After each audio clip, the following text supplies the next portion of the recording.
pagpapatuloy ng paglalakbay ni Labaw Dunggon.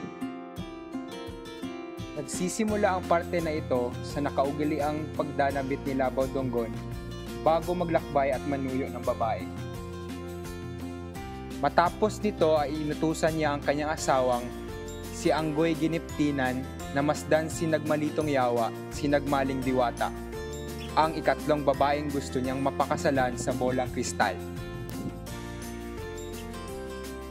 Inutusan niya muli si Anggoy Giniptinan na ihanda ang kanyang gayuma at bangka. Banlawan ito gamit ang dahon ng alayaw at bulaklak ng rangihan.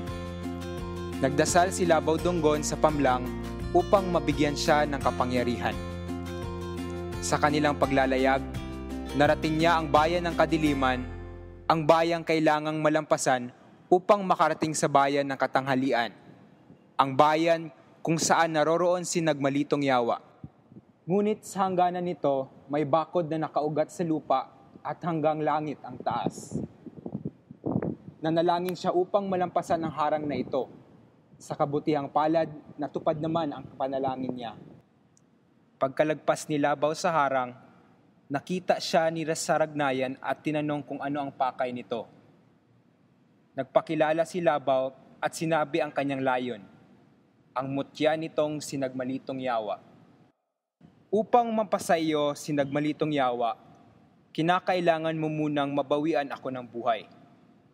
Makukuha mo siya kapag wala na akong hininga, sabi ni Saragnayan. At nagsimula na ang pagtutunggali ng dalawa. Nagdasal si Saragnayan na mabasag ang lalagyan ng langis at madurog ang parangyakan ni Labaw, at nangyari nga ito. Namutla si Labaw at nasadlak sa malaking kahihiyan. Nang si Labaw naman ang nagdasal na mangyari din tulad ng idinasal ni Saragnayan, ngunit hindi ito nangyari, pinanghinaan siya ng loob. Kung kaya't hinamon na lamang niya si Saragnayan sa isang tunggalian. Nagbuno ang dalawa.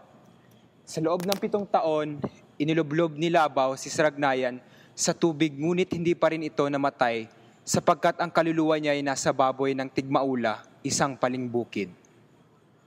Sunod ay pinagbubunot ni Labaw ang punong niyog na may 7 kutab. At sa ibabaw ng bato, inhiga si Saragnayan at pinagpapalo. Sa kabila ng pagkakahimay-himay ng katawan ni Saragnayan, wala pa rin itong kamatayan. Pagkatapos ay paitaas na inihagis at ipinaikot-ikot sa langit ni Labaw si Saragnayan hanggang humalo ito sa lupa. Ngunit pagkatapos ng mga ginawa ni Labaw, buhay pa rin ang katunggali. Dahil sa sobrang pagod at paghihina, buhat ng mga pang-aatake ni Labaw, madali siyang nagapos ni Saragnayan sa binti at kamay. Nalungkot ang kaluluwa ni Labaw Dunggon sa pagkakadaig sa kanya ng katunggaling may nakalalamang na gayuma.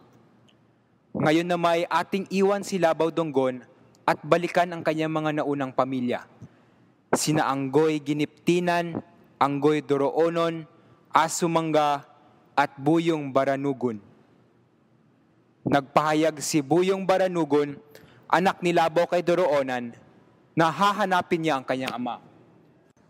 Dali-daling sumagot si Anggoy Doroonon, kahinahinayang ka anak, munting sanggol ka pa lamang, hindi pa napuputol ang pusod mo, nakabitin pa ang bituka mo. Madaraig ka lamang ng ibang may mabisang gayuma. Nagpumilit si Buyong Baranugon at ipinahanda sa ina ang mga gagamitin nito sa paglalayag. Umalis na si Baranugon. Lubhang nalungkot si Anggoy Doroonon sa paglisan ni Baranugon. Si Asumanga naman nagpahayag din ng kagustuhang hanapin ang ama. Tulad ni Doroonon, labag din sa kalooban ni Giniptinan ang pag-alis ni Asu. Ngunit dahil sa pagpupumilit ni Asu, walang nagawa ang ina kundi magbigay na lamang ng paalala. Sakaling magkita kayo ni Baranugon, huwag kayong magpatayan. Alalahanin kayo'y magkapatid. Naglayag na si Asumanga. Sakay ng kanyang itim na bangka, mayroong nakitang binatang naglalakad sa dagat si Asu. Kaya tinanong niya ito kung sino. Dito nila napagtanto na sila'y pala'y magkapatid at parehong silabaw dunggon ang kanilang ama. Nang malaman nila na pare sila ng layon, na hanapin ang kanilang ama, na pagkasunduan nilang magsama. Habang naglalayag, sinabi ni Baranugon ang dalawang hinala nito kung bakit hindi pa rin nakakabalik ang kanilang ama.